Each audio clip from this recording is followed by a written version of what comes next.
We're back, joined by sex and relationship therapist, Dr. Donaghue.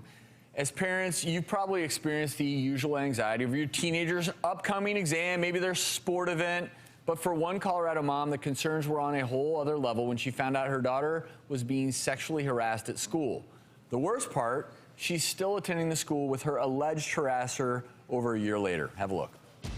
A Colorado teenage girl allegedly was sexually harassed repeatedly by a high school classmate, and her mother claims school administrators are doing little to protect her daughter. The student said, "Last year I was in a classroom and the boy tried putting his hand down my shirt. I told him no." Jefferson County Public Schools said they witnessed one of the attacks from the male classmate and reported it to the police. But there's nothing they can do unless an arrest or charge is made, forcing the girl to change her class schedule.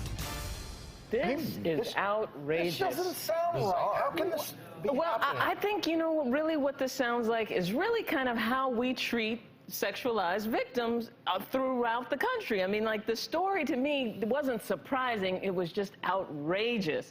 I think what it does is it sets this precedent that nobody cares, you know, and so this young girl has to grow up feeling like nobody cares. And to some people it doesn't sound like much. Oh, he put his hand down her blouse, but to a young person, that is huge. And re-traumatizing. Traumatizing. To have to see him in the lunchroom, in the hallway, that's and you know everybody's talking about it. And I think the surprising thing to me is that the response from the school district appears to be he wasn't arrested, no charges were filed, so there was nothing we could do. I was always under the impression that school districts and schools in particular had more power here. I mean, students get suspended all the time for skipping class and little things like smoking on school property, but sex scares people. The school, anything sex related, immediately we're panicked.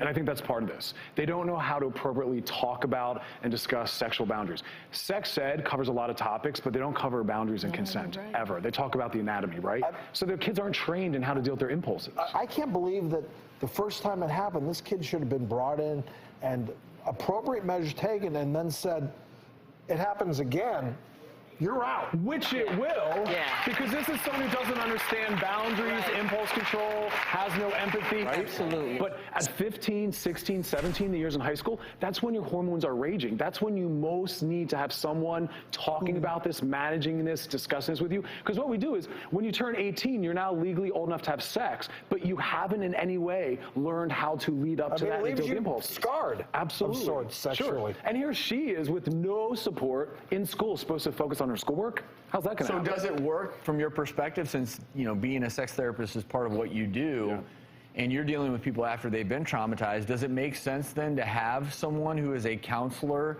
with a lot of expertise in this area, not only advising these school administrators, because I feel like a counselor could go in to the administrators and say, look, a situation like this, we have to set a precedent. We need to ban this individual from school for this semester, or decide some punishment, because the school district, let me read this really quickly just so we know what they were thinking, because this is an excerpt from their statement. "We are very limited in how we can respond to these types of media inquiries because of student privacy, but the news story above did not convey Jeffco Public Schools' response very accurately.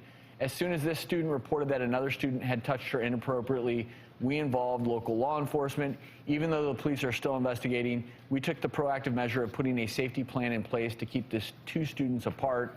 That's from Diane M. Wilson, Chief Communications Officer, Jeffco Public Schools. Not good enough. They're dealing with the physical, but they're ignoring the psychological and emotional safety and components of this experience. No, you're absolutely right. And this is a wake-up call, I think, to all school districts out there. You have to have a plan in place, and I don't think the plan can just be, oh, let's call the cops and see what they do. No.